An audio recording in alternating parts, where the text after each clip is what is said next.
बिस्मिल्लाहिर्रहमानिर्रहीम, अस्सलाम वालेकुम। आप उसामा गाज़ी यूट्यूब चैनल देख रहे हैं। चंद दिन पहले एक अंग्रेज़ी अखबार की वेबसाइट पर एक ख़बर जो सबसे ज़्यादा इंगेजमेंट दे रही थी, यानी सबसे ज़्यादा जिस पर बहस हो रही थी, वो एक वीडियो के हवाले से थी।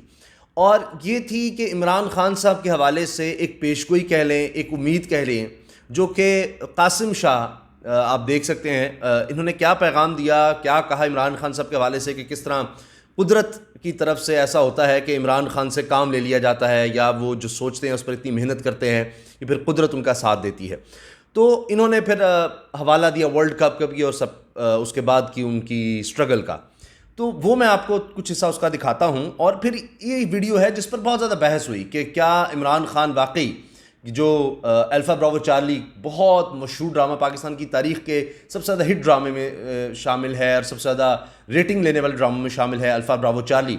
उसमें एक किरदार था गुलशेर का जो कासिम शाह ने अदा किया था। अब कासिम शाह की ये वीडियो इस वक्त सबसे ज़्यादा यूँ समझें कि जिस पर बहस हुई, जिस पर बात हुई, वो ये वीडियो थी। और इसी हवाले से आप देखिए कि मैं आपको दिखाना चाह रहा हूँ कि इन्होंने असल में इसमें कहा क्या, वो मैं आपको बताऊंगा। और आपसे मैं जानना चाहता हूँ कि आप इस हवाले से क्या राय रखते हैं, कितने मुत्तफ़िक़ हैं कासिम शाह की इन बातों से कि क्या इमरान खान अपने इरादों में कामयाब हो सकेंगे। और कासिम शाह का ख्याल है इस वीडियो में कि इमरान खान ही हैं जो पाकिस्तान को मुश्किलात से निकाल सकते हैं, क्योंकि उनकी एक डेडिकेशन है, उनकी ये नीयत है और माजी में उन्होंने ऐसा करके दिखाया है। अच्छा, अब मैं कुछ हिस्सा आपको दिखा देता हूँ, सुनवाता हूँ और उस पर इस बात करेंगे, क्योंकि अभी हाल ही में आपने देखा कि आपका वज़ीर आज़म आपके साथ ये भी टेलीफोन पर जिस तरह इमरान खान साहब ने गुफ्तगू की, लोगों के सवालों के जवाब दिए, बड़े अहम थे। रियासत मदीना के हवाले से सवाल हुआ, उसका जवाब दिया।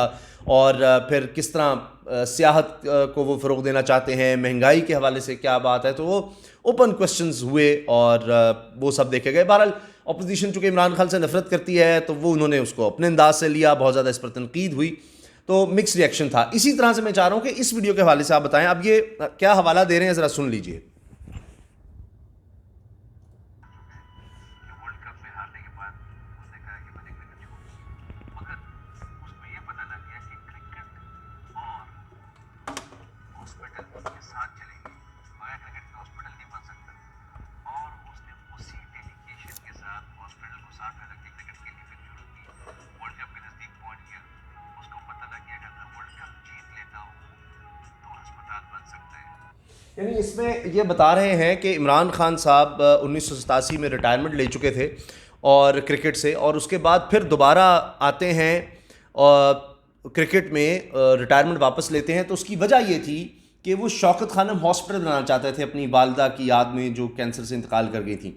और फिर उनको ये पता चला इमरान खान को कि ये नहीं बन सकेगा, इसके लिए ज़रूरी है कि अगर वो दोबारा खेल में आते हैं, क्रिकेट में आते हैं और वर्ल्ड कप जीतते हैं, 92 का वर्ल्ड कप, तो उसके बाद यह है कि फिर फंडिंग इसकी निस्बतन आसान हो जाएगी इस हॉस्पिटल की, तभी बन सकेगा, वरना बहुत मुश्किल है। क्योंकि इससे पहले पाकिस्तान की तारीख में नहीं हो सका इतना महंगा हॉस्पिटल, चैरिटी हॉस्पिटल, ये मुमकिन ही नहीं है, बन ही नहीं सकता, सब ने ये कहा। तो बहरहाल फिर ये मिसाल देते हैं कि मैंने फिर देखा कि शायद वो न्यूजीलैंड में थे और वहाँ जाकर कह रहे थे कि हम ये वर्ल्ड कप जीतने आए हैं। और इनका ख्याल है, इन्होंने कहा कि मैंने सोचा कैसे जीत सकते हैं, इतनी बुरी परफॉर्मेंस टीम की जा रही है, लेकिन फिर वो वर्ल्ड कप उन्होंने जीता। इनका ये ख्याल है कि कासिम शाह का ख्याल है क्योंकि उनका असल एम था हॉस्पिटल बनाना, वर्ल्ड कप उसके लिए एक पड़ाव था, एक उस मंजिल की तरफ जाने के लिए, मकसद के अचीवमेंट के लिए एक ज़रूरी चीज़ थी। तो इसलिए इमरान खान ने फिर ये फैसला किया और फिर वर्ल्ड कप जीता और शौकत खानम हॉस्पिटल फिर उसके बाद बना। लेकिन फिर आगे क्या हुआ, आगे ये कहते हैं कि फिर इमरान खान ने ये उसके बाद इरादा किया कि हमारे पॉलिटिक्स में बहुत ज़्यादा करप्शन है और मुल्क आगे जा ही नहीं सकता, मुल्क तबाह हो जाएगा इस तरह जिस तरह से हमारी सियासत में करप्शन है, सियासतदान करप्ट हैं और आके माल बनाते हैं। तो उन्होंने करप्शन से पाक करने के लिए फिर सियासत में आए।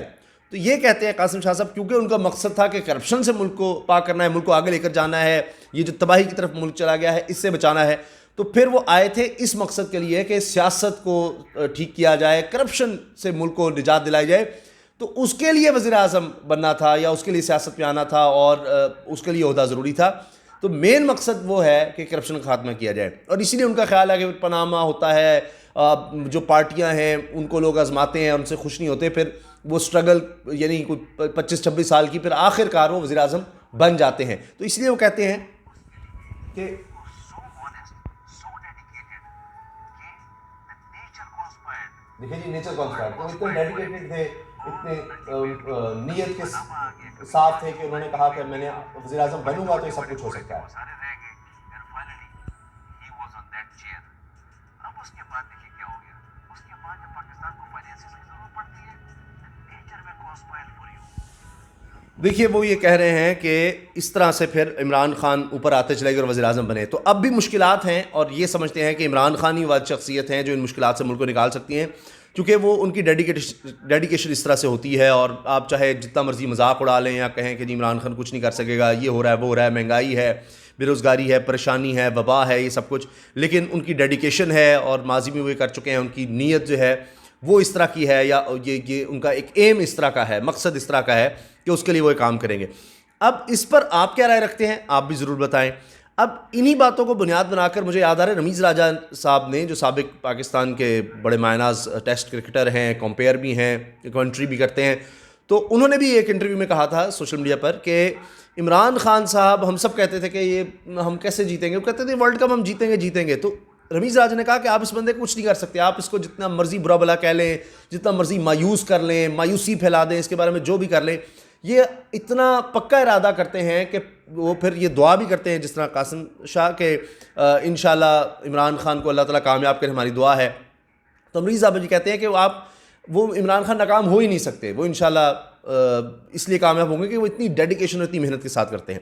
अब इमरान खान साहब ने जो बतौर वज़ीर आज़म, ये पहली दफ़ा हुआ कि उन्होंने ये फ़ोन कॉल पर इस तरह बराह रास्त लोगों से बात की और फ़ोन कॉल पर, तो वो ये कहते हैं कि सवालों के जवाब देते हुए कि ज़िंदगी में बड़ी मुश्किलात आती हैं और मुश्किलें ही इंसान को फिर आगे लेकर जाती हैं। जिसने माउंट एवरेस्ट सर की, पहली दफ़ा उसको लोग कहते थे पहले लोग मर चुके हैं, तुम भी मर जाओगे और ये बड़ा मुश्किल काम है, मत करो। तो इसीलिए इमरान खान साहब ने सवालों के जवाब देते हुए कहा कि अल्लाह ताला ने इंसान को ताकत दी है कि वो अगर बड़ा सोचता है, बड़ा मकसद रखता है, फिर उसके लिए उतनी ही मुश्किलात आती हैं। तो फिर जब आप कोशिश करते रहेंगे, मेहनत करेंगे, तो आप उसको पा लेंगे। तो लिहाजा अब ये चीज़ नज़र आ रही है कि इमरान खान साहब अब भी ये समझ रहे हैं कि जिस तरह से मुश्किलात हैं, इससे पाकिस्तान निकल आएगा। और वो कहते हैं कि मुश्किलात हैं, और फिर रियासत मदीना का जब सवाल उन्होंने कहा कि जी रियासत मदीना के उसूल अपनाएंगे ही तो हम आगे जा सकते हैं। और जिस कौम ने भी वो, क्योंकि वो एक हमारे लिए नस्बुल ऐन है, हमारे लिए बेहतरीन नमूना है, तो उस पर हम अमल करते हुए जितने उसूल अपनाएंगे, अगर कोई मुसलमान रियासत नहीं भी थी, उसने वो उसूल अपनाए, वो ऊपर चले गए, हमने नहीं अपनाया, हम नीचे चले गए। तो हमने वो कानून की बालादस्ती, सबके लिए बराबरी, उस तरफ जाना है। फिर उन्होंने ये भी कहा कि सवालों के जवाब में कि जी ये जो वबा के हवाले से वैक्सीन है सबको मिलेगी, अमीर गरीब का फ़र्क नहीं होगा। पहले जो मेडिकल से ताल्लुक़ रखने वाले अफराद हैं उनको देगी, तिब्बी अमला है उसको, और उसके बाद फिर 60 साल से ज़्यादा उम्र के लोग जो ज़्यादा ख़तरा है, जिनको ऐसी बीमारियां हैं, तो उनको फिर ये फराम की जाएगी। अब 1,70,00,000 वैक्सीन का इंतज़ाम हो चुका है और कुछ जनवरी में आएंगी, 17 लाख मार्च में, सॉरी जनवरी में। तो ये है कि अब जैसे ही फरवरी शुरू हुआ है तो 5 लाख तो चाइना से आ भी गई हैं, तो तकरीबन 70 लाख मार्च तक और बाकी 1 करोड़ तकरीबन जून तक आ जाएंगी। तो इस तरह से कोशिश ये है कि पहले उन लोगों को जिनको ज़्यादा ख़तरा है उन तक इसको पहुँचाया जाए। फिर इसी तरह से इमरान खान साहब ने आगे जो बातें कही, उनमें गिलगित बल्तिस्तान को सियाहत का मरकज़ बनाने का कहा कि स्विट्ज़रलैंड $80 अरब कमाता है सालाना सियाहत से ही, और गिलगित बल्तिस्तान का ही उससे दुगना एरिया है और बहुत खूबसूरत है, स्विट्ज़रलैंड से ज़्यादा खूबसूरत है। और हमारी तो कुल बरामदात ही $25 अरब है। कहाँ स्विट्ज़रलैंड के $80 अरब को सियाहत से कमा लेता है, हमारी $25 अरब कुल बरामदात हैं। तो हम कितना पोटेंशियल है। तो उन्होंने कहा कि वहाँ पर तवानाई की ज़रूरत है, उसके लिए हम वहाँ पर मनसूबे ला रहे हैं, सड़कों के मनसूबे ला रहे हैं, ताकि फिर वो सियाहत को वहाँ पर फ़रोग़ दिया जाए। और फिर उन्होंने कहा कि जी बलूचिस्तान के हवाले से भी मसाइल का उन्होंने कहा कि हम उसको बेहतर करने की कोशिश कर रहे हैं।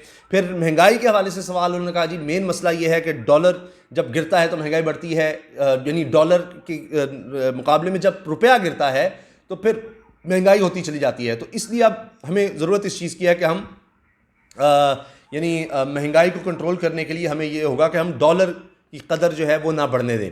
और पीपल्स पार्टी के दौर में भी ये हुआ और हमें भी इसी चैलेंज का सामना है। तो वो कह रहे हैं कि हमने इसको कंट्रोल करना है, तभी महंगाई कंट्रोल होगी। इस तरह उन्होंने जवाब दिया। फिर इसके साथ साथ उन्होंने कहा कि लोग समझते हैं कि मैं हैरान होता हूँ कि जी अब तक सब कुछ क्यों नहीं ठीक हो सका। तो वो समझते हैं कि जी अब ये 50 साल 30 साल में जो बर्बादी हुई उसको अचानक ठीक नहीं किया जा सकता। ये मुसलसल मेहनत है और तमाम इदारे बर्बाद किए गए और इतने अरसे में PIA, steel mill, power sector सब तबाह हुआ, इसको ठीक करने में वक्त लगेगा।